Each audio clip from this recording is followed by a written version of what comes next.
Thank you very much. We'll start by signing three very important bills. And Will, would you discuss them, please? Yes, sir. This is HR 2808. This is the Home Buyers Privacy Protection Act. The congressman here was the lead sponsor, so I think maybe he John Rose, yes. say more about it than I John, can. please. Well, it's difficult for Americans to buy a home, particularly after the last 4 years, sir. But with the president's signature today, we're going to make it easy for people to buy a home without getting hassled. For years, their private personal information has been bought and sold in the open market, resulting in them getting innumerable phone calls and text messages.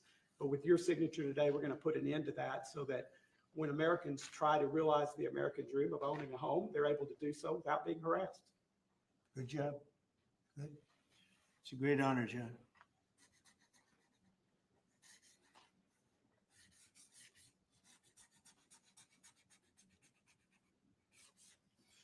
Okay, there it is. And that's going to help a lot of the homeowners of our great country.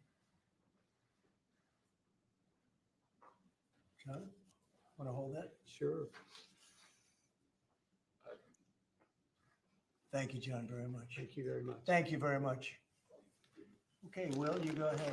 And I'd like to leave you with this Oh. gift from a constituent back in Tennessee. Oh, I could use that at night. It's an American flag. That's very nice. I like that. Thank you, Mr. President. Thank you very much. That's very nice. Next, we have a number of executive orders for your attention, sir. Okay. From 1789 until 1947, our nation won some of its greatest military victories under the direction of a Secretary of War operating within a Department of War. Today, with this executive order, you will authorize the current Secretary of Defense and the current Department of Defense to once again embrace this great lineage and once again be named the Secretary of War and the Department of War. So this is something we thought long and hard about. We've been talking about it for months, Pete and I and Dan. Dan came into the fall, by the way, a great general. He headed up the, I wouldn't call it an attack. I'd almost call that one maybe even more than an attack. What he did with Iran, you saw the success of that operation. It was perfect. In fact, this was sent to me by the great company that makes that particular B-2 bomber. And it was flawless. It was actually flawless. They flew for 37 hours back and forth. And there wasn't a bolt that was out of condition. There wasn't an engine failure. There was no problem. It was a perfect attack, and it knocked out any possible nuclear capability for Iran, which nobody wanted to see, and we weren't going to put up with.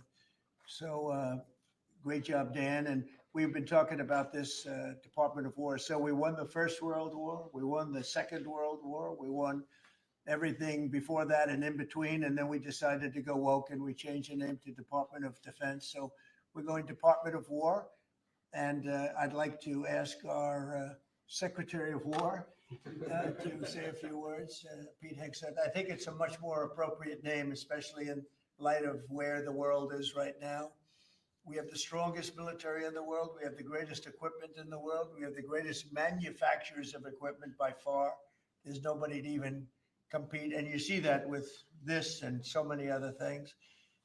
The Patriots are the best. Every element of the military, we make the best by far. So, Pete, I'd like to ask you and maybe Dan Raisin Kane to say a few words, please. Mr. President, thank you. After winning a war for independence in 1789, George Washington established the War Department, and Henry Knox was his first Secretary of War. And this country won every major war after that, to include World War I and World War II. Total victory, Mr. President, as you said. Then 150 years after that, we changed the name after World War II from the Department of War to the Department of Defense in 1947. And as you pointed out, Mr. President, we haven't won a major war since, and that's not to disparage our warfighters, whether it's the Korean War or the Vietnam War or our generation of Iraq and Afghanistan. That's to recognize that this name change is not just about renaming, it's about restoring. Words matter. It's restoring, as you've guided us to, Mr. President, restoring the warrior ethos, restoring victory and clarity as an end state, restoring intentionality to the use of force. So at your direction, Mr. President, the War Department is going to fight decisively, not endless conflicts. It's going to fight to win, not to lose. We're going to go on offense, not just on defense. Maximum lethality, not tepid legality. Violent effect, not politically correct. We're going to raise up warriors, not just defenders. So this War Department, Mr. President, just like America, is back. Thank you for your leadership and your clarity. We're going to set the tone for this country. America first, peace through strength, brought to you by the War Department. We're back. All right, thank you very much. Very well stated, and really it has to do with winning. We should have won every war. We could have won every war, but we really chose to be very politically correct or wokey, and we just fight forever. And then we'd, win. We wouldn't lose really. We just fight to sort of tie. We never wanted to win wars that every one of them we would have won easily with just a couple of little changes or a couple of little edicts. I was told that ISIS would take 5 years to win, and Dan Kane, when I told him how long would it take, he said, I think about 4 weeks, sir. I said, what do you mean 4 weeks? I was told 5 years by the people in Washington. You know who they were? 5 years. I said, you can't do it in 4 weeks. I actually flew to Iraq to meet with him, and I met him at a big air base. And remember that famous day, right? It turned out to be a famous day for our country because you're now the head of the Joint Chiefs of Staff, which is the biggest deal. And he is, because he did things that everybody said couldn't do. So they said it was going to be 5 years, and he knocked them out in about 4 weeks total, 100%. We took over, and ISIS was gone, and pretty amazing. But we never fought to win, and now if we have to fight it all, we solved 7 wars. We have the one that I thought was going to be probably one of the easier ones, and that's with President Putin and Ukraine. And that turned out to be one that's a little bit more difficult, but the 7 are done. They were supposed to be much more difficult to solve. I solved every one of them, and we're going to get the other one done too. But it turned out to be a little bit more difficult than I thought. And it'll get done or they'll be held to pay.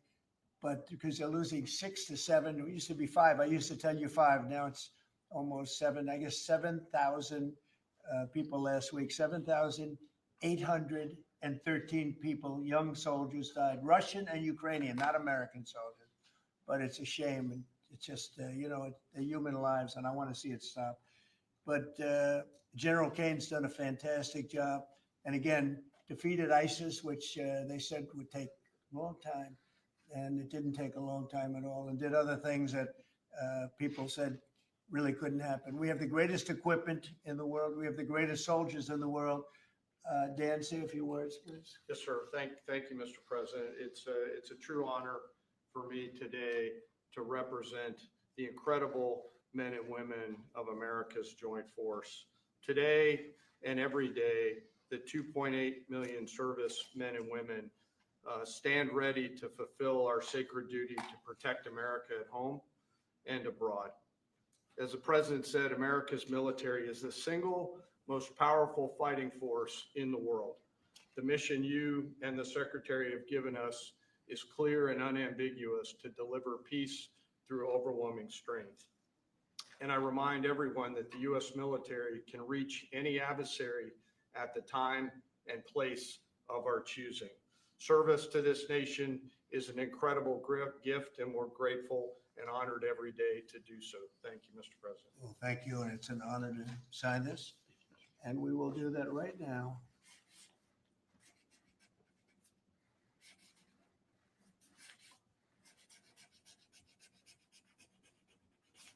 I think that's a big one, I'll be honest. I think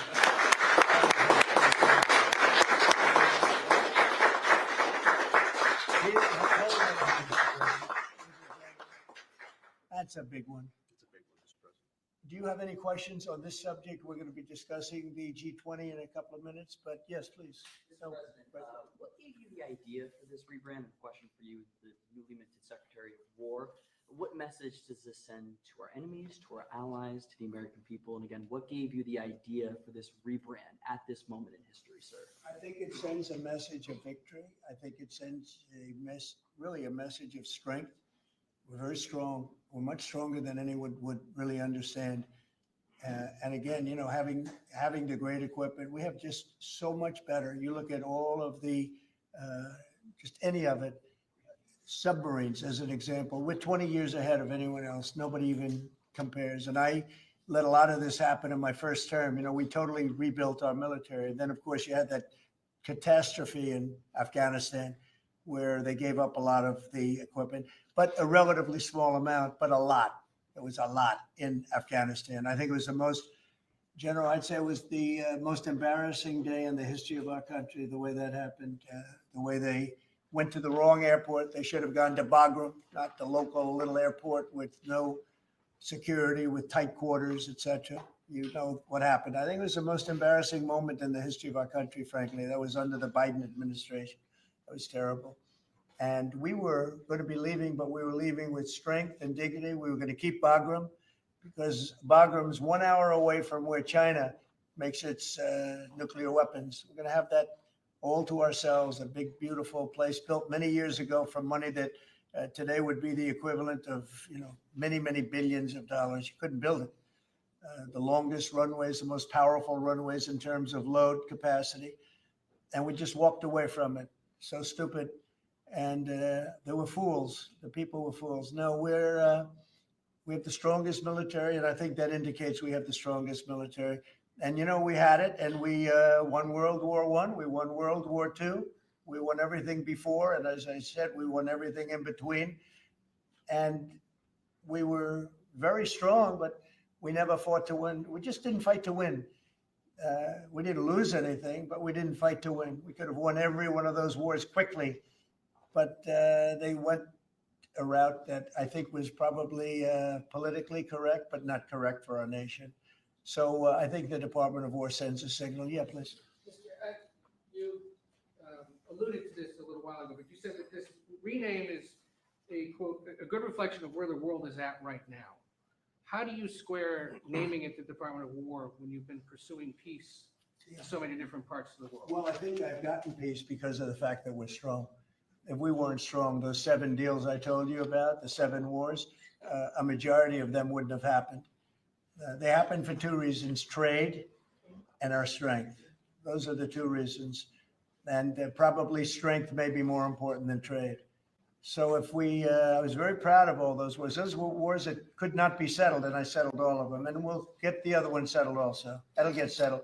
But without the strength, we wouldn't have settled any of them. Yeah, please. Mr. President, is it your expectation that Congress will codify this name change in the law? I don't know, but we're going to find out. But I'm not sure they have to.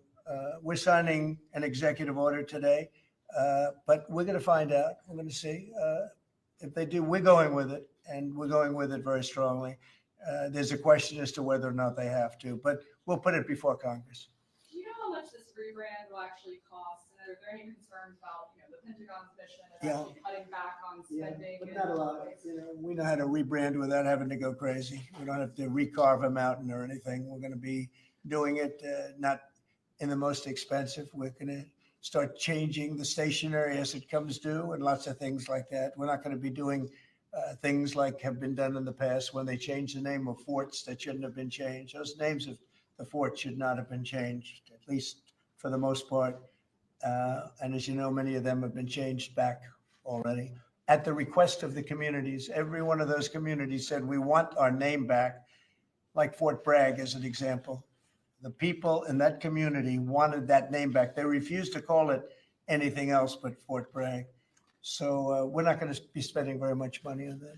Yes, please. When you spoke with the Europeans and Zelensky earlier this week, did you preview this for them, and did you say what security guarantees they might be involved in? This is nothing to do with anybody but the United States of America, the people of America. This is who I talk to about changing a name. This is a very important change because it's an attitude, and we know how to win. We've been winning, and we're going to win like you've never seen. Wait till these factories start to open up that are being built all over the country. You're going to see things happen in this country that nobody expects. We have over $17 trillion in investment coming into the country. We never did anything even remotely close to that. No other country has either, by the way.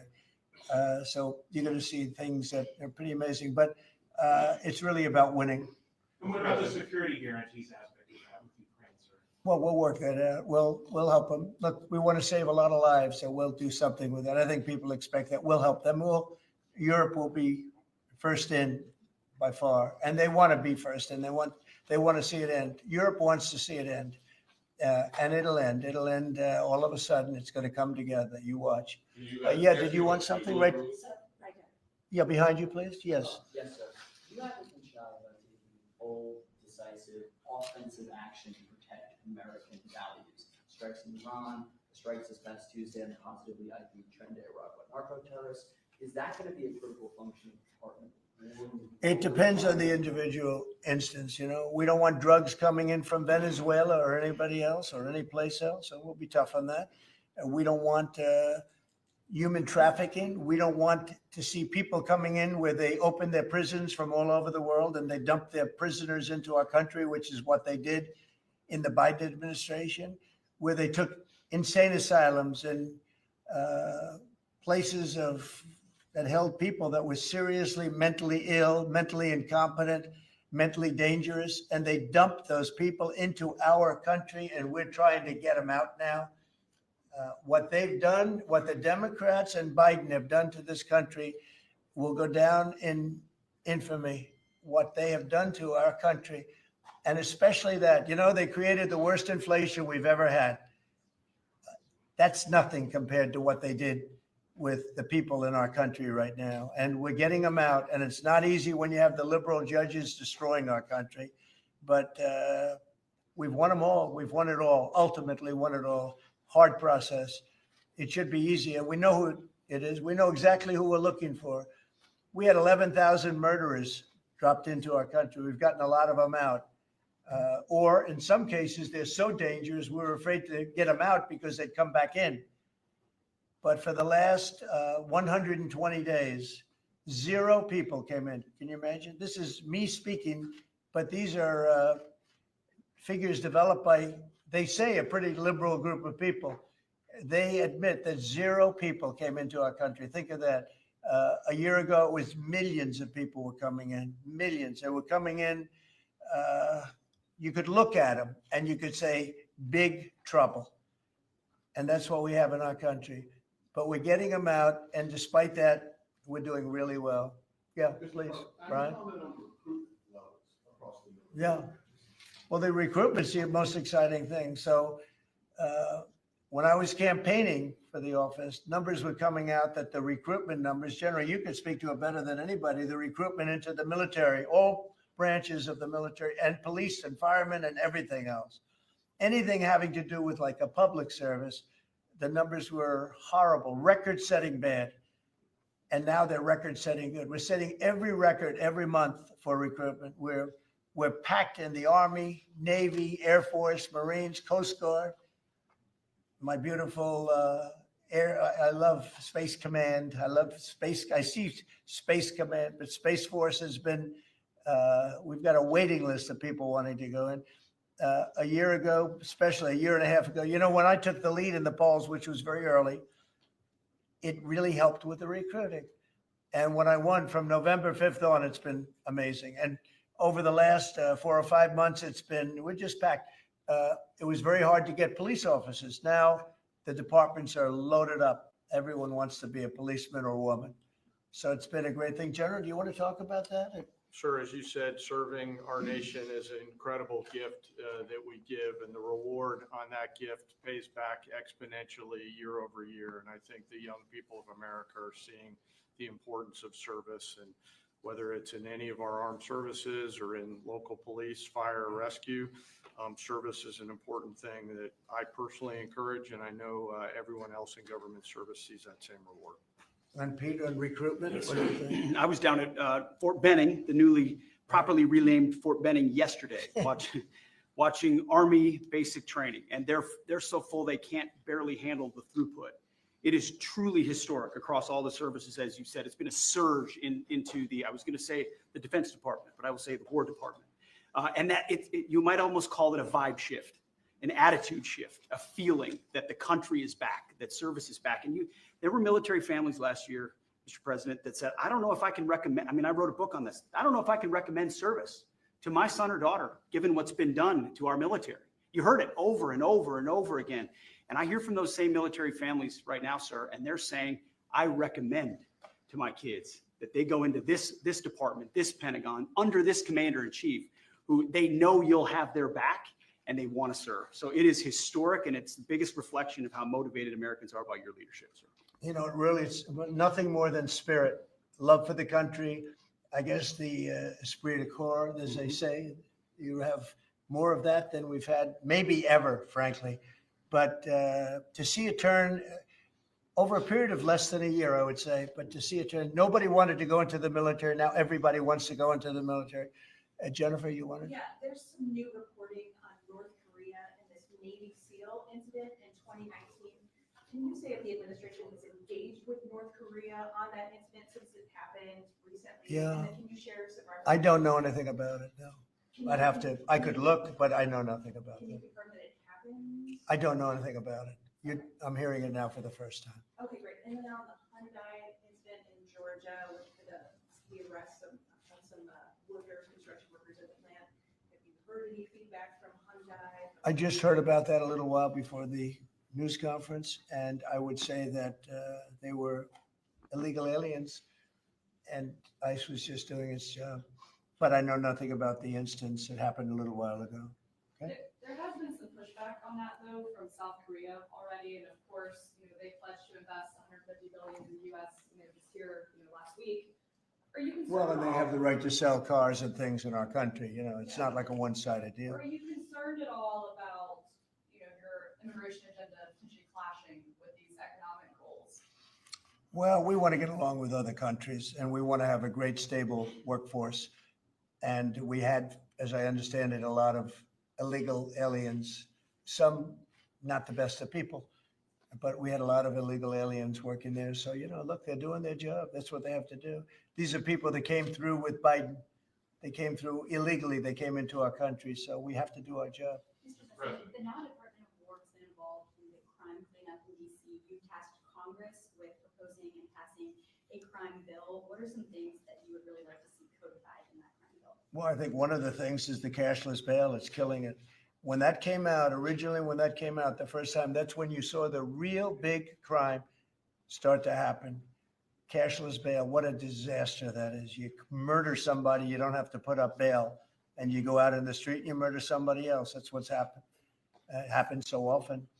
And that's one of the things. And other of the things you're reading about, it's just standard, but just a certain toughness. I have to say, one of the elements of fascination for people over the last period of time has been what's happened to DC. So we've gone from one of the most dangerous cities in our country to what they call a safe city. It's a totally safe city. In fact, I set up dinner in Washington, D.C. next week. I wouldn't have done that, to be honest. I would have had an obligation not to do it before I came into office, or even at the very beginning when things were so corrupt and so dangerous out on the streets. So Washington, D.C. has had virtually no crime. We even have a mayor that's admitting to it, and she's a liberal Democrat, in all fairness. She's a person that hasn't gotten exactly along with Republicans over the years. And she said she's never seen anything like it. So Washington, D.C. is a totally safe city. We have virtually no crime. It's gone from the most unsafe city in the United States, almost, just about, to one of the safest cities, maybe the safest city in the United States. That's a tremendous compliment to our military, what we did. The National Guard's done a fantastic job. Yeah, please. Mr. President, can I ask about Florida real quick? Florida House Speaker Daniel Perez was at the White House yesterday as part of a leadership summit. Yes. I understand you met with him separately. Mr. President, what did you talk about? And also, did you explore him running for Florida? I didn't. We didn't talk about that, but he's done a fantastic job. He's respected all over the country, really. He's a leader.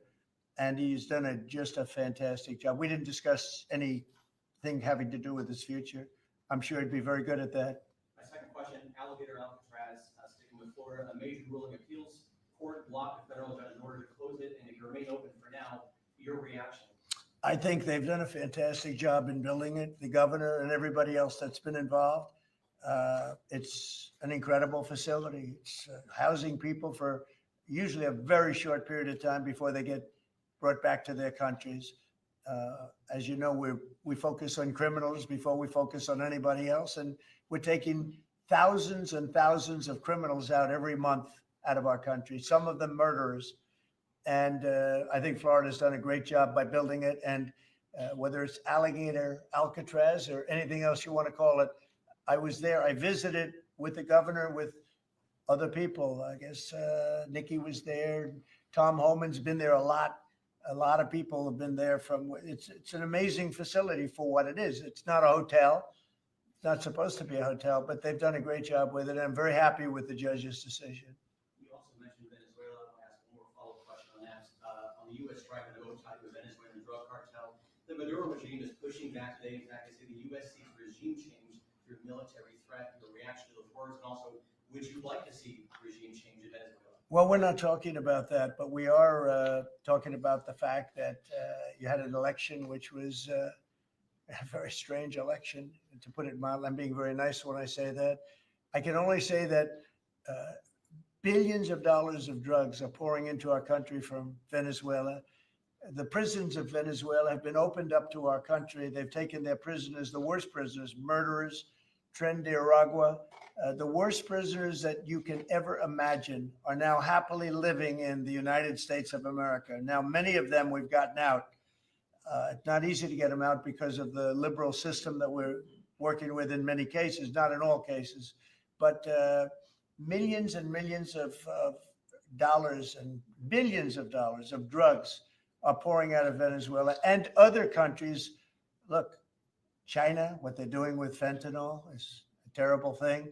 It comes through Canada and it comes through Mexico, but a lot of it's coming through Venezuela. Venezuela's been a very bad actor, and we understand that. And when you look at that boat, you see the bags of whatever it is there. Those bags those bags represent hundreds of thousands of dead people in the United States. That's what they represent. Yeah, please. Mr. President, your reaction to the jobs report this morning? Well, I'm going to talk about that in a minute. We have our great people here, so I'll talk that in a minute. Let's talk about this. We'll give a couple of because these two people want to get to work on the Department of War. So let's keep them first. Yeah. Mr. President, the DOJ is reportedly considering a ban on transgender people owning guns after the Minneapolis shooting. Do you think? Are we talking in the military? In general. Okay, I thought you were talking about in the military. Very different. I'll refer to that then differently because it's not a military question. I'll be able to pass on that very nicely unless you'd like to talk about it. No, Pete doesn't want any part of that question. Yes, please. Mr. President, who do you blame for losing India to China? In your post earlier today in the morning, you did put that out. I don't think we have. I've been very disappointed that India would be buying so much oil, as you know, from Russia. And I let them know that. And we put a very big tariff on India, 50% tariff, very high tariff. I get along very well with Modi, as you know. He's great. He was here a couple of months ago. In fact, we went to the Rose Garden and the grass was so soaking wet.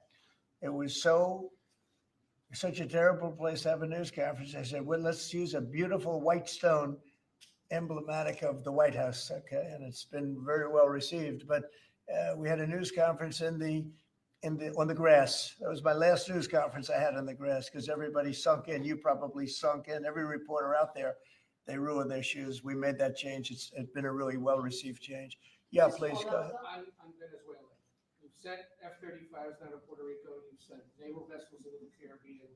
You're concerned about drugs being illegally sent into the United States. How do you describe this buildup, this situation? Well, I just think it's strong. We're strong on drugs. We don't want drugs killing our people.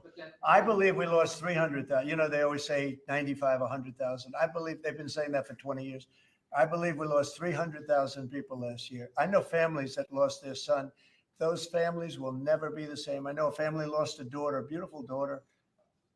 In fact, it was like she took something that she thought was like a minor deal, and it turned out to be riddled out with fentanyl, the size of the head of a pin, and you're dead. And no, we're stopping the drugs. We're going to save a lot of people. Look, whether it's 100,000, but it's not. It's 350,000 people died last year from drugs. And we're not going to let that happen to this country. Think of that. Think if you're in a war and you lose 300,000. We'll lose 600,000 in the pretty much between Gettysburg and all of that, the Civil War. We lost, 600,000. So we're losing half of that every year to drugs. We're not going to do it. We're not going to allow it to happen. You think of the wars. If we lost 600,000 people in a war, but we lose that every 2 years, more than that. So it's 300 to 350,000 people. And when I see boats coming in, like loaded up the other day with all sorts of drugs, probably fentanyl mostly, but all sorts of drugs, and we're going to take them out. And if people want to have fun going on the high seas or the low seas, they're going to be in trouble. I will tell you, boat traffic is substantially down in the area that happened. And they called it the runway. It's a runway to the United States. And boat traffic is very substantially down on the runway. You can imagine why. I think anybody that saw that is going to say, I'll take a pass. I don't even know about fishermen. They may say, I'm not getting on the boat. I'm not going to take a chance. What happens if Venezuela flies jets over U.S. naval vessels? Well, I would say they're going to be in trouble. We'll let them know about that. We heard that happen, but it wasn't really over, not like they described. But I would say, General, if they do that, you have a choice of doing anything you want, okay? If they fly in a dangerous position, I would say that you can, you or your captains can make the decision as to what they want to do, all right? Sir, How close we did have, they get? we have one more. You said they didn't go over. Say it. How close did they get? You said the planes did. Well, I don't want to talk about that, but if they do put us in a dangerous position, they'll be shut down. Thank you very much, everybody. So we're going to now cover the G20, and I'm going to let these people go back to the Department of War and figure out how to maintain peace. Okay? Thank you very much. Thank you. Congratulations, General. Thank you very much. Appreciate it. Great job. Sir, just before G20, we do have one more EO Okay. for you today. And I should also say that the Department of War EO that you signed was actually your 200th EO since you came Wow. back into office on January 20th. That's more than Joe Biden did in his entire term in office, more than Obama did in either of his 2 terms in office. So it's a momentous accomplishment, and congratulations. That's sir. good, but Biden never signed one. No, yeah, They you've were done signed every by one. the- I've been here. They've been signed by the auto pen, right? Didn't he? So we really beat him by much more than you think. The 201st executive order, sir, this relates to hostages and wrongfully detained Americans. This provides a new legal mechanism to declare foreign countries to be countries that engage in those sorts of practices and gives your administration powerful tools to get American hostages out. This has been a Right. focus of your administration Yeah. this time around. Adam Bowler's here, and he's done incredible work already. This will give him even more. I think it's great, and more Adam's tools. amazing. So Adam, do you want to describe how many hostages we've gotten out together, you and I, and you and a couple of other people that we know, and Yes, me and a couple of other people that you don't know, but we've gotten a lot of hostages. Do you want to describe it? Mr. President, you brought back 72 hostages since your term. If we compare that to President Biden, he has gotten 20 taken. So he is negative 20 taken. 20 taken. They don't take our people so Yeah. often. So, Mr. President, That's great. when we spoke, you said that that was a primary focus, and I'll tell you the job is easy because of you. And we paid nothing too. We pay nothing. We They don't pay 6 exchange. billion. They always paid 6 billion for 5 people, 6 billion. It was just a number I kept hearing. Not only that, 6 billion plus we'd get like 1 person and they'd get 6. They got one, the Prince of Doom, they call him. He was the #1 arms merchant anywhere in the world ever. And they got him out. And on top of that, we paid money. So, no, we don't do that. You know, once you pay money, then a lot of people start disappearing. They start grabbing reporters too. They think the reporter is going to get a lot of money. And to me, they would. You'll be well taken care of. I better stress that because otherwise we have headlines. He said this or he said that. No, I'm not smiling about it. But they would. They'd be grabbing reporters. They'd be grabbing everybody. And especially when you pay the kind of money that Biden and Obama, they used to pay money that was crazy. We don't pay. And if you don't pay, they find it to be not a lucrative business anymore. That's fantastic. Would you like to say something? So it's really Spihar, Special Envoy Bola, it's Rick Grinnell, it's Steve Witkoff who brought Americans home. But with this EO you are signing today, you are drawing a line in the sand that US citizens will not be used as bargaining chips.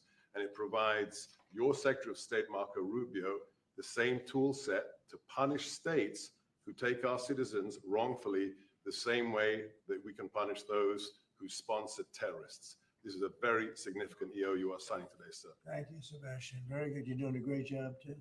And this is your Director for Hostage Affairs at the Yes, NSC. and I hear. So Julia was seminal as well to all of this. I heard you're doing unbelievable. Would you like to say something? Absolutely. It's a outstanding EO, absolutely unprecedented action against those foreign adversaries who would take our people. They now know they are on notice, and it's not acceptable. And if you take our people now, you will pay. You know, Adam gave up a job where he was making tremendous amounts of money, big stuff, top of the line, Wall Street. And he wanted to do this. He wanted to do hostages. I offered him other jobs too, very big jobs. He said, I was shocked actually. He didn't want them. He wanted to do hostage negotiation. And pretty amazing. Thank you very much. Appreciate it. Appreciate it. Thank you all. Do you have any questions for them on this very important subject? I think it shows a lot of your leadership as far as fighting for Americans and fighting for humans. And to think that, Joe Biden went in negative territory. Oh, he went way negative. Way negative, and you're actually making progress on this. I think this does send a message to the world that we don't negotiate, we're going to stay strong in that type of what they call business. Well, one little anecdote that may be of interest. We were told by numerous families who had missing loved ones during the Biden administration that this building, Biden's National Security Council, told those families not to talk about their missing loved ones, to be quiet, not to create any pressure on Biden and on Jake Sullivan, the key propagator of the Russia hoax. This administration has met with those families on a weekly basis. Right. People like Adam, yourself, sir, your envoys are doing everything to get every single American home. Not to tell them not to talk about their loved ones, but bring them home. Well, I can tell you one story that was amazing a few weeks ago. Very little written about it, but there should have been. But it was a very nice gesture. The head of Belarus, who's a very respected man, strong person, strong leader. He released 16 hostages. John Cole, a lawyer who works for me, great lawyer actually, one of the greatest lawyers. But John Cole was over there and he heard that they had hostages. And you know about this, 16 people he released. And I just want to thank the head of Belarus. But while John was over there, they had, I believe, another 1,400 hostages. Now, not from us, from places all over the world. And just pretty tough place in all fairness, but they had 1,400. And I believe they're going to be releasing a lot of those 1,400. They're not, I think very few, if any. We got pretty much ours back. And we didn't pay anything, but I very much gave my respects to the leader of the country. Was again, he's a very strong man, but he's got 1,400 or 1,500 or a large number. And we're talking about releasing them. Some are political, I guess a lot of them are political. And looks like they're going to be released at some point in the pretty near future. So it's a great thing. They have to respect your country. If they respect you and they respect your country, they release it. If they don't, then you have to pay $6 billion. I mean, $6 billion. Can you imagine that, paying $6 billion? Kind of related, but not really. But could you comment on Tina Peters, who's been locked up in behind bars from Colorado within the election? I think I put out a truth a couple days ago about it. We have a wonderful woman who was an election official, and she saw cheating in Colorado, and she viewed it as horrible. And she said, "What's going on here?" And she went to the machine and she tried to open to find out whether or not it was cheating. And they went to her and they said, "Did you touch this machine?" "Yes." And they arrested her. They arrested her instead of the people that did the cheating. It's a state charge, so it's hard to do anything with, but we're gonna do something. What they did in Colorado, look, Colorado just went to all mail-in voting. That means they cheat. That's why they lost, that's one of the reasons, but that's a big reason why they just lost the whole Space Command situation that is going to Alabama. But when you have mail-in voting, you have nothing but cheating. But this woman is a real patriot, and they put her in jail for a long time. She's 72 years old, 73 years old. And she wanted to find out. She didn't do anything. She touched the machine. She looked at the machine. She's trying to find out what was going on. And they went and arrested her for doing that. And it was supposed to be the other way around. I'm glad you brought that up. They should let her go, let her out. Thank you. Yeah, please. This isn't really a subject that's talked a lot about, Mr. President, but what about your team's strategy has made you so effective getting a record amount of these hostages, many of whom have been forgotten about? I think they respect us. I think they respect us. They know we're not going to pay. Adam is a great negotiator. Steve Witkoff is a great negotiator. Seb is a great negotiator. They're all smart people. They're a little bit natural negotiators. Some people aren't good negotiators. Nothing you can do about it. And they're afraid of you, sir.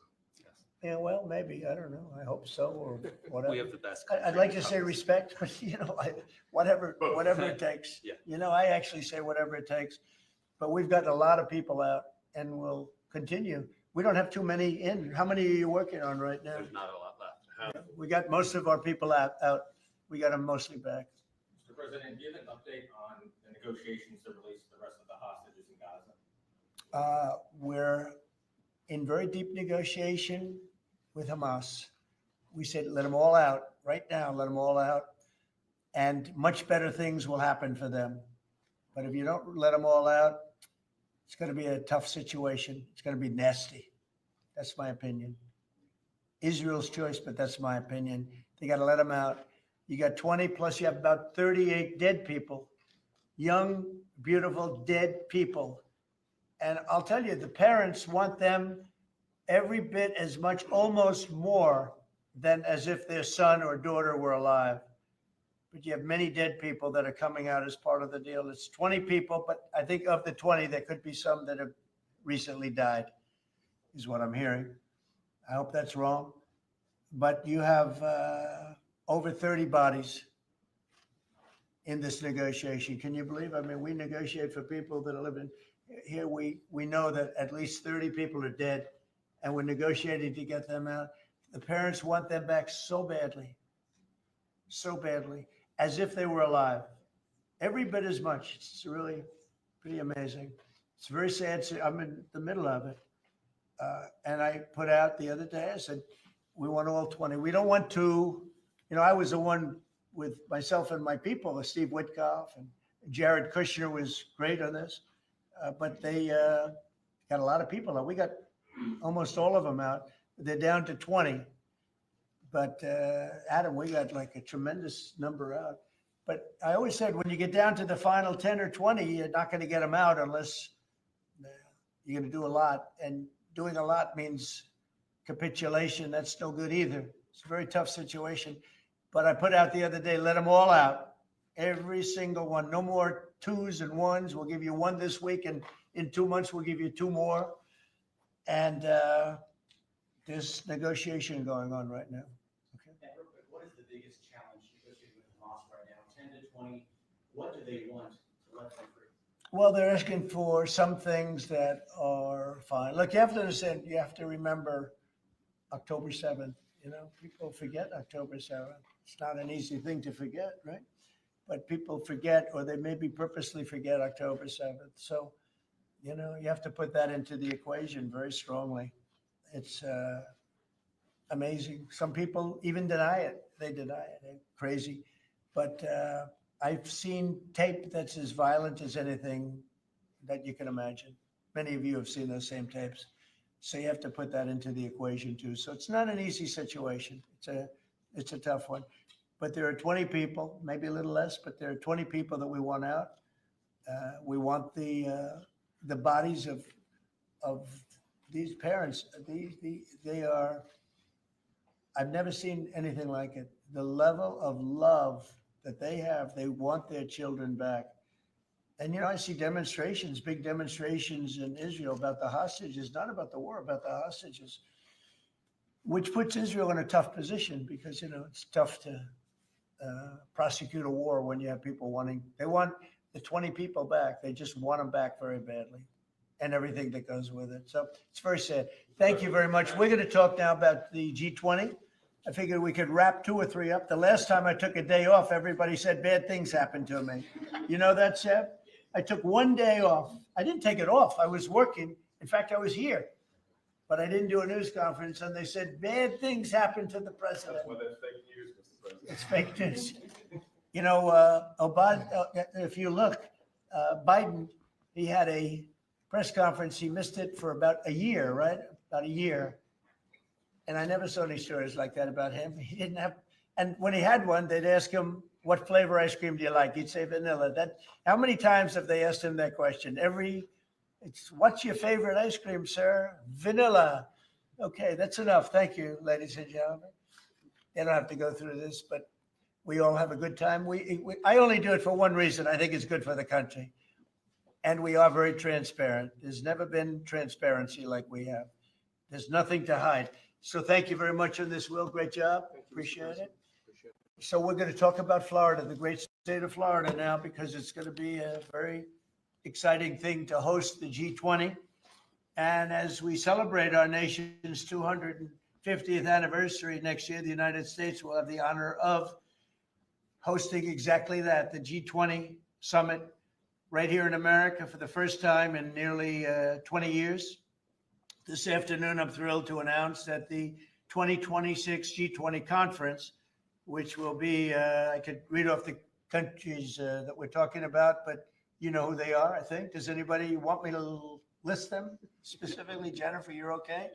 Okay, but will be held in one of our country's greatest cities, beautiful Miami, Florida, where we have the mayor with us, Mayor Suarez. And I want to thank Francis for being here. I thought he might be in this office. He almost got there. It was a couple of us. Right? A couple of us. It's not as easy as they think, right? It's not that easy. But he's an amazing guy, very popular in Florida. The agenda for next year's summit is being organized by Treasury Secretary Scott Bessent, who is right here. Hi, Scott. I saw him standing over there, nice, tall, good-looking guy, but he moved very quickly. Carolyn, you did a good job. Does Caroline do a good job, would you say? Is she a star? How do you compare with the last administration's person? No? You don't want to get into that. Yeah, I think we're very happy with Caroline. But Scott Bessent is talking about a good job. He's done a fantastic job, and we're very proud of him. He's very much involved with the G20, and the NEC director, Kevin Hassett, who's truly a talented guy. And he's certainly being thought of to go to a different position, and we'll find out about that pretty soon. I don't know. Would you like to be that? I won't ask you that question. I think, who wouldn't want it? I think it's the greatest position in the world. You come out, you make a speech, and then you go away for 30 days or 40 days, and you come out, make another speech, the market goes up or down, depending on what you want to say. I've never seen an easier position than that. Unfortunately, you need good instincts. So we have somebody in there now that doesn't have them. We call them too late.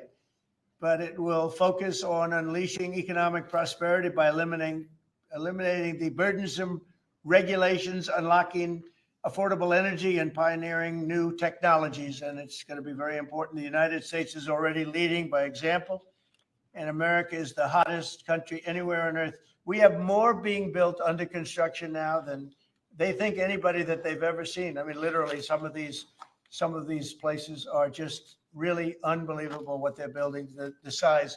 If you spent $50 million on a shopping center someplace, it's a big building, pretty big building. But when you spend $50 billion on essentially a building, a building is going up for $50 billion. They're going to be building their own electricity. And many of them have been given permits already to go, and they're starting construction. Some have started construction quite a while ago, and very early in the administration. We let them do that. You know, we have a grid that's obviously an old grid. It's been around for a long time. You could never handle the kind of numbers that you're talking about in terms of electricity, and we're letting them build their own plants. They build their own plants with their structures. So they build their structure, they build their buildings, and they build an electric producing plant with it, like Con Edison in New York that I grew up with, and like others that make electricity. They make it for New York. These plants will make it for their building, for AI. Then you have a lot of the car plants going up. Most of them won't need that kind of electricity, but they have the right to do that also. So we're allowing companies to build electric plants. They become essentially, Scott, I guess they become utilities, right? If you think about it. And it's very exciting. We're going to end up with more electricity than China, and it's going to be built at no cost to us. And I'm telling them, build more than you need and you'll sell it back into the grid. So they'll be able to sell it back into the grid on top of everything else at no cost to the American taxpayer. It's very exciting. And frankly, if we didn't do that, we wouldn't be leading with AI. We wouldn't be probably even doing any AI. It would be 20 years to get an approval. So they're building massive amounts of electricity as we speak. We've eliminated $5 trillion worth of federal regulations, another big thing since I took office. And if you remember the first term, we took out more regulation than any other president in history times. You could add the top four and they wouldn't come anywhere close to what we were. That's one of the reasons we had such the most successful 4 years of any president economically. And this is blowing it away. I think this will blow it away when these plants start to even getting close to opening. I think you're going to see numbers that we've not seen before. And we've increased oil production by more than 300 barrels a day. That's a lot. Blue collar wages are rising at the fastest rate in 60 years, and trillions of dollars of investment is pouring into the USA. It's going to be over $17 trillion very shortly. And nobody ever thought a thing like that was possible. What made it possible were, number one, they were happy with November 5th. They were happy with the election. And number two, the tariffs are bringing countries in. I mean, it's so vital to our country. It's before the courts now, and I hope we're going to do very well. We had 4 great opinions just come out, as you know, from judges. In a couple of cases, there were Obama-appointed judges that felt they had to do what was right for the country. So I respect that greatly. I respect them for doing it. But we have very strong opinions, and it'll end up going to the Supreme Court. And it's just vital for the country. Vital, absolutely. We're at a level that we've never thought we'd be at, and it's because of the tariffs. Countries are pouring into our country because of you avoid tariffs if you build here. If you don't build here, you pay a lot of money. But if you build here, so what people are doing is they're coming in, they're building here. No different than what other countries have done to us.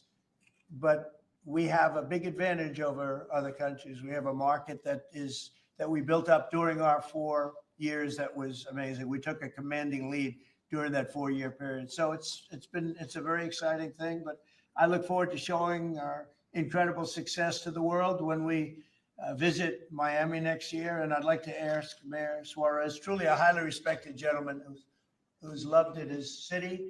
And we're gonna do a great job. We're gonna work together and do a fantastic job. Mayor, would you say a few words, please? Of course. Thank you, Mr. President. It's a tremendous honor to be with you here today in the Oval Office to make this historic announcement. Just looking at the sign, which is so beautiful. Good job. Yeah, it's a great job. As you know, Mr. President, you were elected by double digits. You were the first Republican president over 30 years to win Miami-Dade County. And you did it because you followed through on your promises. And in Miami, what we're doing is we are following through on those promises as well. We've kept taxes low. We've kept people safe. We've leaned into innovation. We've grown 150% in the last 10 years. We've created one of the most intriguing ecosystems in the world. And this decision is not only generationally important for the city, but it puts the city on the map as one of the truly great global cities. So on behalf of all of the workers of Miami, those that work in the hospitality industry, I know you own many hospitality assets and properties, all of the small business owners who are going to benefit economically from having the G20 in Miami. tremendous, tremendous benefit. It's going to bring in millions and millions of dollars. We just say thank you. We thank you for believing in us. We thank you for highlighting our city in a time where we have the lowest homeless rate in 11 years. We're on the precipice of having the lowest homicide rate in history, and with the lowest taxes. So we're following your America First agenda, and we're creating success in, Miami's the greatest city in the world, we believe. Thank you, Mayor. We'll see you down there. We'll see you down there before then, but we'll see you down there. Scott, would you like to say a few words? Yes, sir. So we're excited to have the G20, and what's important about the G20, President Trump's America First initiative does not mean America alone. It means America leads.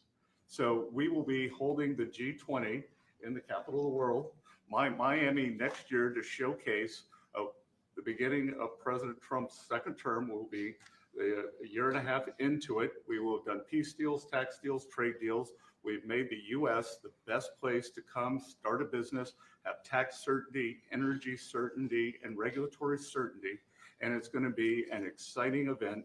And the U.S., just as the president was saying earlier about the Defense Department of War, the U.S. is back on the international stage as a leader. We have whittled down the G20 back to basics. We are making it work for the American people better than ever. We have the G20 had become basically the G100 this past year. So it will be a concentrated group in Miami, seeing the best America has to offer with American leadership, thanks to President Trump. Thank you very much. Great job, and a great job you're doing. Kevin, would you like to say a few Sure. words? Mr. President, I think this G20 meeting where the world leaders will come to the great city of Miami is going to be viewed as one of the most important meetings in global history, because what's going to happen is the golden age is going to be documented so well in the data by next summer that you're going to have one of the best speeches written for you that you've ever seen, because we're just going to be talking about the accomplishments of the next year. I think so. A lot of these plants are going to be open by then, Yeah, exactly. and a lot of jobs are coming in like I think we've never seen before. It's going to be good. Monica, would you like to say something? Thank you, Mr. President. We're so looking forward to having the United States of America host the G20 in Miami in December of next year. And we're also looking forward to having this as a showcase of American strength, vision, innovation, and power under your bold leadership, Mr. President. It is going to be the G20 in the Trumpian golden age. Thank you very much. Any questions on the G20, President? Can I just- G20. You just said a moment ago that you were very complimentary of Kevin's work, and I was just wondering if he's your man for the Fed. Of Kevin? Yes. Yeah, I am very complimentary. I think he's fantastic. And Yeah. for the Fed, he's your man. I didn't say that. I said he's fantastic, but no, I sort of know who I'm going to pick, but no, I didn't say anybody in particular, but Kevin is certainly one of the three. They say four, but probably three, that he's a highly respected person. He's great. He's great. He believes in low interest rates, and we all do, but sometimes you have to raise them to stop inflation. We had the worst inflation, I guess, essentially that we've ever had in the Biden administration. And it really hurt people. Costs are way down. Our energy costs are way down. And, when energy comes down, everything comes down. And we brought down the price of groceries and specifically the price of eggs. You remember that first week when you were screaming about eggs? I said, I know nothing about them. I just got here. That's Biden's problem. But we got the cost of eggs down to really low numbers. So we brought costs down for people. And, it's something I said. And the Democrats have this false narrative. They say, oh, costs went up. They just say things that it's just like incredible. If you look at energy, I think you're going to be at $2 a gallon with cars very shortly. $2. It was $4, $5 under the Democrats. It's like a massive tax cut. And speaking of tax cuts, we gave you the largest tax cut in history in the bill that we just approved, the largest tax cut in history. And there'll be no tax on tips, no tax on Social Security, no tax on overtime. One of the big things you get is you buy a car and you borrow money to buy the car, you're allowed to deduct your interest, which, Scott, has never happened before. Rich people like to talk about deductions. Middle income, they never gave them deductions. I got them one of the best deductions, an interest deduction. So it's great. Jennifer, please. Yeah, a couple questions on the G20, sir. Is there any update on your plans to attend this year's G20? And then are you saying for next I year? won't be going this year. It's in South Africa. I won't be going. JD will be going, great vice president, and he looks forward to it. But no, I won't be going to that. And then I guess for 2026, are you saying it'll just be exclusively the 19 countries and the 2 blocks? There won't be any? No, we're going to invite other countries as observers. They call them observers, but they'll have something to say. But we're going to invite Poland. Already I've issued them an invitation. They're great. They were just here, as you know. Great leader, great new leader. One of the big surprises, I was so happy. I endorsed him actually, and he won. And he's going to be a great leader of Poland. But I've invited Poland already. What about Russia? What about Russia? Oh, that's interesting. I haven't thought of that. No, I haven't thought of that. That's an interesting question. I'm going to think about that for a little while. Mr. President, you just mentioned the tax cut bill. Why the rebrand from One Big Beautiful Bill? Oh, I just saved words. I said the bill. It's one big. I actually call it the great. I actually call it the great big beautiful bill. But it's a lot of words. Is that how you want You know, Republicans to kind of talk about it? you know, I don't. You know, I just want them to say what's in it. It's an incredible bill for the middle class, for the working person. You know, we are a party of the working. It used to be the opposite. The Democrats were for the working people, and the Republicans were supposedly for the rich. The Republican Party's taken in millions of people, and the Democrats have lost millions of people. They've gone crazy. Honestly, I think they're crazy. What's happened to them, I don't know. They suffer major Trump derangement syndrome, and it's turned out to be actually a disease, but it's a disease of weak people and stupid people, because all we do is we cut taxes, we create great policy. Their policy is so terrible. They refuse to acknowledge, as an example, I see today, it's a big debate again, the women, they don't want men playing in their sports. They don't want it. The Democrats want men to play in women's sports. I saw the great governor, we have Governor Youngkin, talking about it today, that the woman who's running against our Republican candidate, who's excellent, is like so much into the, you know, men being able to use women's bathrooms. Okay, what's that all about? Men playing in women's sports, wants open borders. Again, once they want, actually, after what we've gone through with millions, I think 25 million people came in from prisons, from mental institutions, drug dealers, drug addicts. They're pouring into, like they poured in. Now we have none coming in. The border's been sealed for a long time, actually, almost since I got into office. Remember when the Democrats said we need legislation? I didn't have any legislation. I said close the borders. And now the borders for the last 4 months, not one person has been allowed to come into this country illegally, not one. Done by people that would normally like to see you look bad. Those are the numbers. So it's been an amazing job. Yeah, please. Mr. President, this is going to be a major event and a major meeting for South Florida, for you, for Mayor Suarez. I know this is not until next year in Miami, but do preparations begin today? And if so, what is being done? They've already begun. We will first have to deconflict our Basel with the dates, and so we have already started doing that. And so thanks to the president's team. He started a long time ago, actually. If you knew him, he was working on this long before this press conference. Yes, sir. It's in good shape. Going to be great. Yeah, Mr. President, we learned this morning that we've lost 78,000 manufacturing jobs this year. How do you explain? Well, one thing we have is, you know, we have the interest rates are too high. That was, you know, a matter of the Fed. But the other thing is so many different elements aren't included yet. And one of the things we've learned, and we learned that the hard way, watching over the last few months, are the corrections that people have been making. They'll say you're losing jobs, and then they'll say, by the way, we have a correction a month later of, you know, 100,000 jobs are missing. They actually had a correction once of 850,000 jobs. But I'll let Kevin just speak about that a little bit, because I heard him speaking about it this morning. I thought he did very well. Well, thank you very much, sir. Well, I think that if you look at the indicators, there's capital spending boom, industrial production at an all-time high. The Atlanta Fed says GDP now is north of 3%. And so all the indicators are saying that things are really strong. And what we've also seen is that Goldman Sachs put out a study yesterday that said that the August number tends to be really messed up because of seasonal adjustment things, and they tend to be revised way up. And so I think if they were revised up, which has happened on average over the last 50 years by about 60,000, then everything else would make sense. But right now we're puzzled about the BLS numbers and looking forward for new leadership there to make it so that the numbers are more reliable.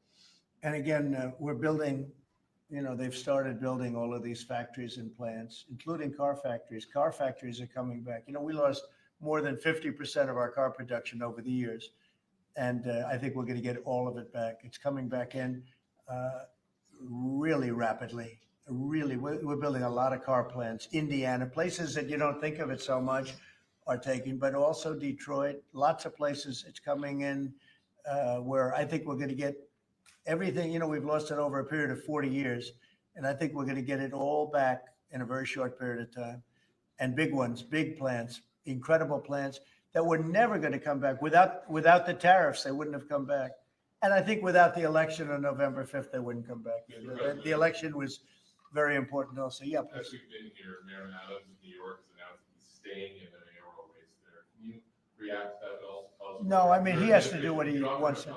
No, I mean, he's free to do what he wants. It would seem to me, and everybody in this room, including you, that the only way you're going to beat the communists, because you have a communist running, which is fine. I'll have to deal with a communist in New York City. I never thought that was going to happen. This is something I didn't think was going to happen, Scott.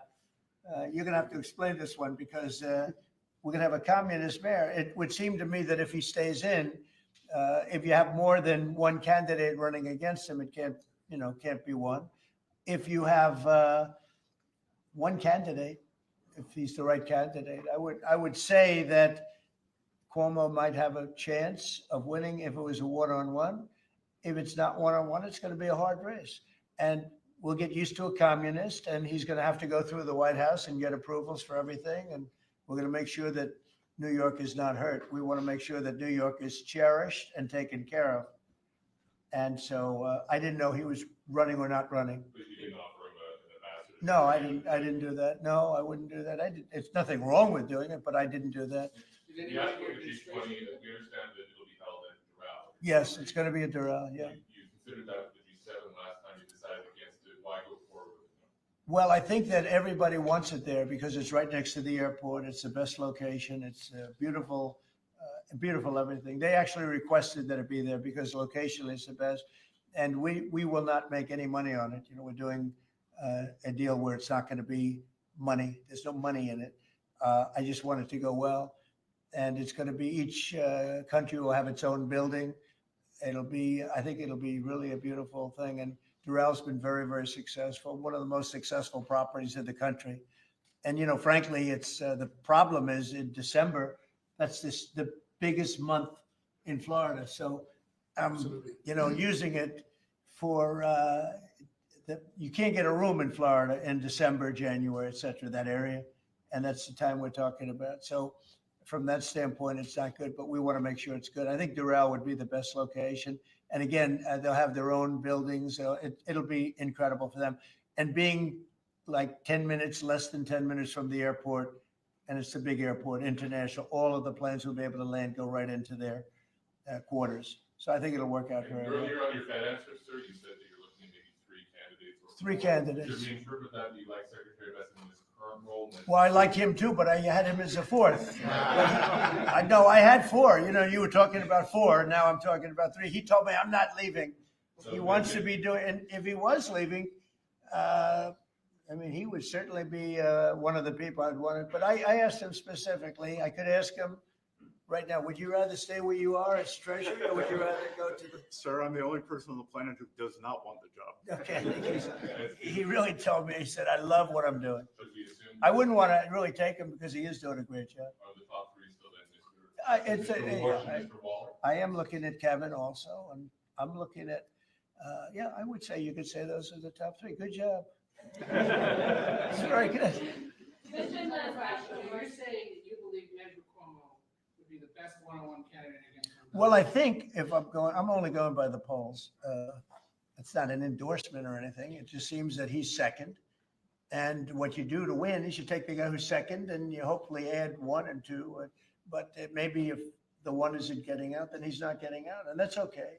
I think the mayor's a very nice person. I helped him. He was got caught up in a scam by the Biden administration, what they did. So I helped him out a little bit, but I would understand why he doesn't do it. I do think this. I think if you have more than one candidate, we've got ourselves a communist mayor in New York. And I don't like communist mayors. I don't like them. Yeah. You passed one big beautiful bill, sir. 5 months, with all these slew of events next week, World Cup, G20, all America 250. Given this, what's your economic outlook for the year 2026? How much growth do you think is reasonable for us to expect economically? Well, I heard, and we were on a very downward path with Biden, and I heard that the most we could do is 1% GDP, and now I'm hearing 3.2% and 3.5% and all. And our big year won't be really next year. I think it'll be the year after, because when these plants start opening up, it takes a period of time to build them. We're going to have tremendous job growth. It's unprecedented. We have unprecedented in history. There's never been anything like it, because we're going to have more than $17 trillion invested. There's never been anything like that. If we did $1 trillion in 1 year, and this is 6 months, 7 months, because we really focused on it over the last 6 months. But we're going to be doing, nobody's ever seen numbers like this. When this stuff starts opening up, our country's being rebuilt. And by the way, Washington, D.C. is being rebuilt. In addition to the fact that we have a safe city now, and our National Guard was fantastic and worked with the mayor, worked with everybody. We're also doing a refurbishing of Washington. We're going to redo some of the roads, the surfaces. We're going to redo the medians. We're going to take the broken tiles off the tunnels and put brand new tiles up. And we're going to regrass all the parks. They're going to be regrassed by people that build world-class golf courses, and not necessarily people that work for me, because I don't care about that. I just want to, I'm very good at grass. Grass has a life, just like you have a life, right? It has a life. Well, this grass has been up longer than, it's like 4 lives, okay? That's why there's a lot of areas where there's just no grass.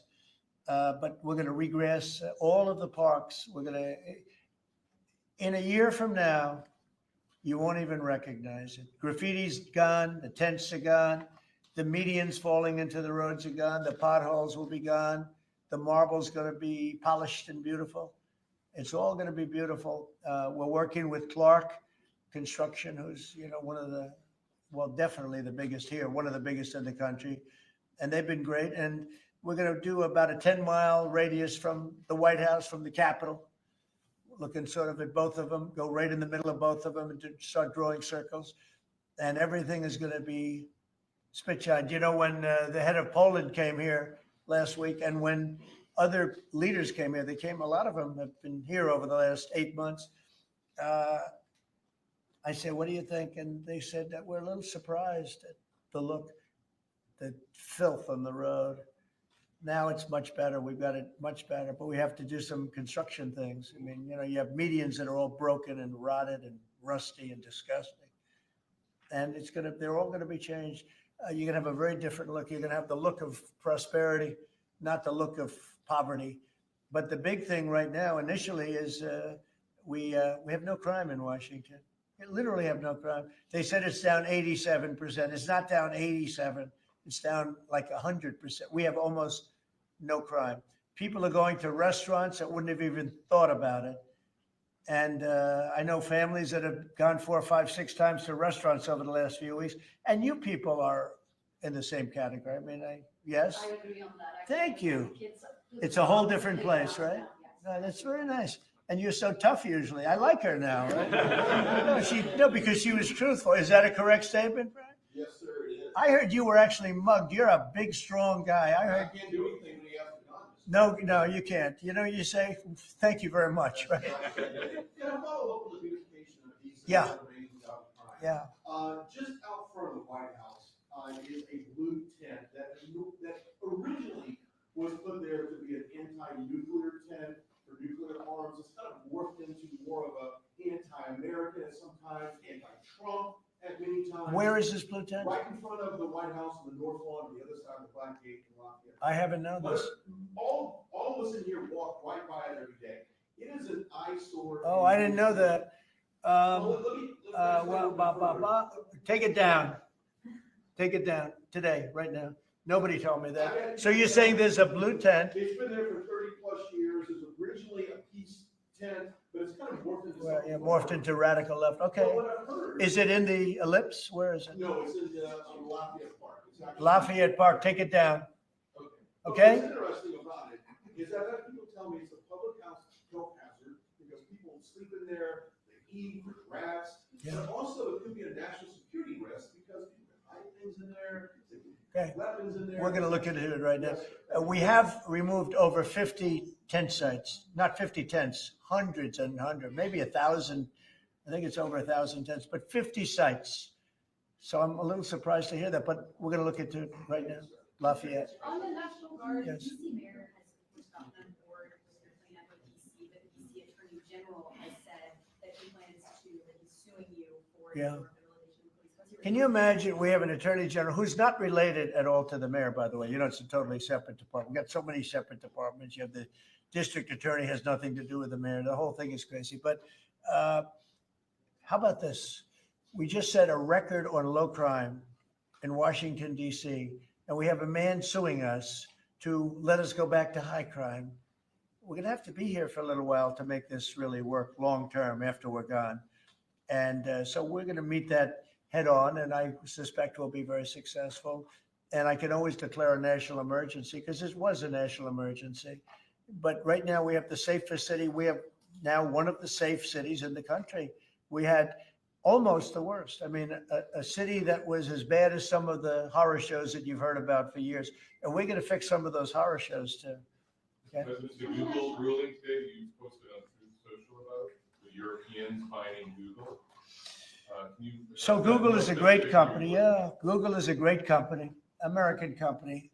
Apple is a great American company, and so many others. And the European Union, I don't know why they do it, but they have been fining them numbers that have been astronomical. More so before I got here. But Apple paid $17 billion a fine in the last year. Apple, $17 billion on a case that a lot of people think they weren't guilty of. And no, I'm going to be speaking to the European Union, but it's not fair. Google just got fined $3.5 billion, and they've already paid $13 billion. They're up to $16.5 billion. And people say there was nothing wrong with what they did. It's almost a source of income to run Europe. It's become a source of income, and many other companies too, mostly tech companies. But we can't let that happen. What are you We can't let seeking from the Europeans and by when?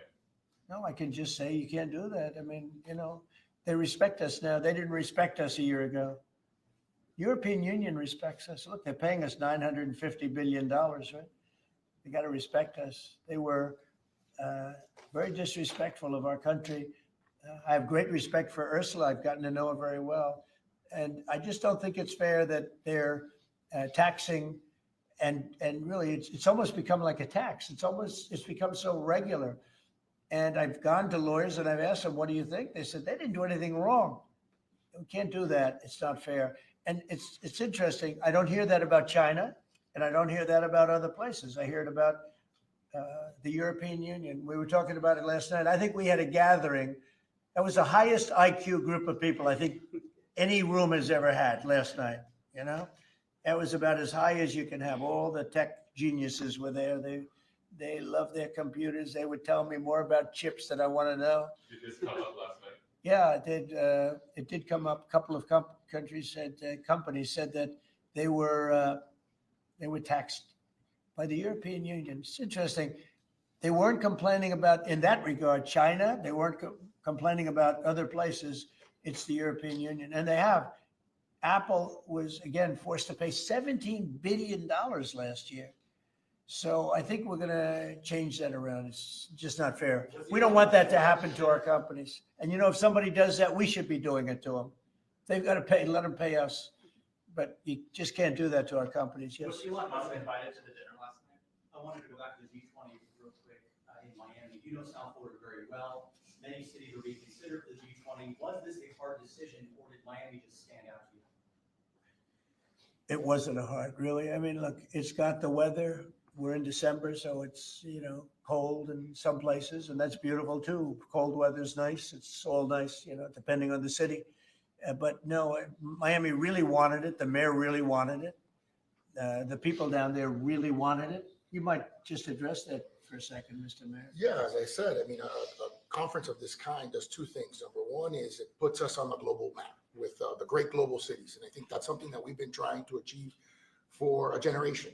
And I think number two, it's a tremendous boom for your economy. I mean, as the president knows, he has, multiple hospitality assets. The working people of Miami, the small business owners are going to benefit tremendously from the economic impact of a conference like this in our city. So it's an image thing, but it's also benefiting working people in our community. Do you think Xi and Putin will attend the G20? That's an interesting question. I'd love them to if they want to. I mean, they can't, as observers, they'd be observers. So I'm not sure they want to be an observer. But if they want to, we can certainly talk. Can I ask you another Florida question? The vaccine mandates that were rolled back for school children. What do you think about that? Well, I think we have to be very careful. Look, you have some vaccines that are so amazing. The polio vaccine, I happen to think, is amazing. A lot of people think that COVID is amazing. There are many people that believe strongly in that. But you have some vaccines that are so incredible. And I think you have to be very careful when you say that some people don't have to be vaccinated. It's a very tough position. So I'd give you an answer. I'll give you a feeling. But just initially, I heard about it yesterday, and it's a tough stance. Look, you have vaccines that work. They just pure and simple work. They're not controversial at all. And I think those vaccines should be used. Otherwise, some people are going to catch it and they endanger other people. And when you don't have controversy at all, I think people should take it. Okay. One more follow-up on your comments on the taxes. On the upcoming tax bill, are you discussing, do you want that new tax bill to eliminate inflation from calculating capital? When you say the upcoming tax bill, because when you have an upcoming, we just passed the biggest tax cut in the history of our country. So there's nothing upcoming. There's something that we just passed. So we passed the biggest tax cut in the history of our country for the middle class, for the worker. And that's the only bill that we're really talking about. We did a good job. It's very comprehensive. And I will say the Democrats, if you gave them every point that they wanted, every point that they've dreamt of all their lives, you wouldn't get one Democrat vote. They really are. They've become deranged, sick. It's crazy. If you gave them a list of the top 10 things that the Democrats wanted and you put them in a bill to get passed, you wouldn't get one vote. It's the only thing they have. They stick together, but they're dying. I mean, they're down to 16% approval rating, the lowest rating in history for either party. And we have the highest rating we've ever had. The Republicans have the highest rating we've ever had. On the National Guard, have you decided which city that you want to go into? Yeah, I have. I have. I'm not going to say it now, but yeah, I have. We're going to go into another place and straighten it out. And I will say this: I watched today. I didn't know that was continuing to go on, but Portland is unbelievable. What's going on in Portland? The destruction of the city. Well, I'm going to look at it now because I didn't know that was still going on. This has been going on for years. So we'll be able to stop that very easily. We'll be able to stop. But that was not on my list, Portland. But when I watched television last night, this has been going on. You wouldn't be standing if you were the mayor. You would be. Can you imagine what they're doing? They're walking in throwing smoke bombs into stores. These are paid terrorists. Okay. These are paid agitators. These are professional. I watched that last night. I'm very good at this stuff. These are paid agitators. They get paid money by radical left groups, not radical right groups, radical left groups. And they get paid a lot of money. And you see it with the signs. They all have perfect signs that are printed. They look as good as that sign. Those signs aren't made in basements. They're made at professional printing offices, and they cost a lot of money. These are paid agitators. And they're very dangerous for our country. And when we go there, if we go to Portland, we're going to wipe them out. They're going to be gone, and they're going to be gone fast. They won't even stand the fight. They will not stay there. They're ruined. They've ruined that city. I have people that used to live in Portland. They've left. Most of them have left. But what they've done to that place is it's like living in hell. Yeah, go ahead. Thank you for your statement before. AP is reporting that you would be banning visas to delegations who will be attending the UNGA, the UN General Assembly, including Brazil. Your reaction on that, sir? That who's banning them? The Trump administration. Well, we are talking about things. We're very upset with Brazil. We tariff them very high because of the fact that they're doing something that's, very unfortunate. I love the people of Brazil. We have a great relationship with the people of Brazil, but the government of Brazil has changed radically. It's gone very left. It's gone very radical left, and it's hurting Brazil very badly. They're doing very poorly, very, very poorly. So we'll see. And are you ready to reset relations with India at this point? I always will. I'll always be friends with Modi. He's great. Prime Minister, he's great. I'll always be friends, but I just don't like what he's doing at this particular moment. But India and the United States have a special relationship. There's nothing to worry about. We just have moments on occasion. How are trade talks going with India and with other countries that you haven't reached a trade deal with? They're going great. Other countries are doing great. We're doing great with all of them. We're upset with the European Union because of what's happening with not just Google, but with all of our big companies. They just, hit them with these unbelievable fines, $17 billion and $14 billion. And they use that money to run Europe. It's almost become like common. It's almost become a yearly occurrence, like it's a tax. And so it's very unfair. I want to thank you all very much, and we'll see you around. We're going to see you in Florida, but we'll see you a little bit before that, I suspect. Okay. Thanks, guys. Well, I'll be having something good here. I'll be at the White House.